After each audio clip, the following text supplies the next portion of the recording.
پیاری بہنوں اور بھائیوں، آج میں آپ کو حضرت عثمان غنی رضی اللہ تعالیٰ عنہ کی سخاوت کا ایک سچا واقعہ سناتی ہوں۔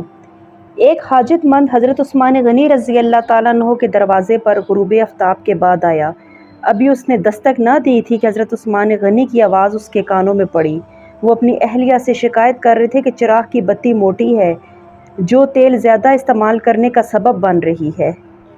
حاجت مند نے جب یہ سب سنا تو وہ سوچتا ہی رہ گیا کہ وہ ایسے شخص سے حاجت براری کی کیا توقع کرے گا جو تیل کے معمولی سے خرچ سے زیادہ خرچ کرنے پر اپنی بیوی کو سرزنش کر رہا ہے۔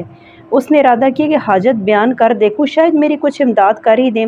دستک سن کر حضرت عثمان غنی رضی اللہ تعالیٰ عنہ باہر آئی۔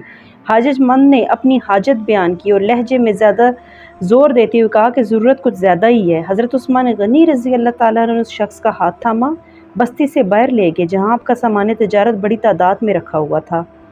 فرمایا، یہ سب تیری نظر ہے، کیا اس سے تمہاری ضرورت پوری ہو جائے گی؟ وہ شخص حیران ہو کر ہکا بکا دیکھتا رہ گیا۔ چنانچہ اس نے عرض کی، حضرت یہ سب کچھ میری ضرورت سے بہت زیادہ ہے۔ امیر المومنین نے فرمایا، مجھے خوشی ہے کہ یہ تمہاری ضرورت سے کم نہیں۔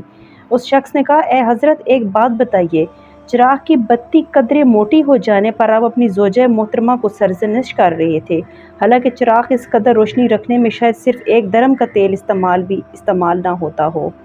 وہ تو آپ کو گوارا نہ ہوا اور جہاں ہزاروں کا سامان مجھے بلا تعامل دے رہے ہیں۔ تب آپ نے فرمایا، بھائی چراغ میں تیل کا زیادہ اسراف ہے اور زیادہ اسراف اللہ کو پسند نہیں، اور مجھے اللہ کے حضور اپنے اعمال کی فکر رہتی ہے، یہاں مجھے فکر اعمال لاحق ہے، اس لیے میں نے سرزنش کی۔ سامان تمہیں اللہ کی خوشنودی کے لیے صدقہ دیا ہے، اس پر اجر کی امید ہے اور وہاں پر حساب کا خوف ہے۔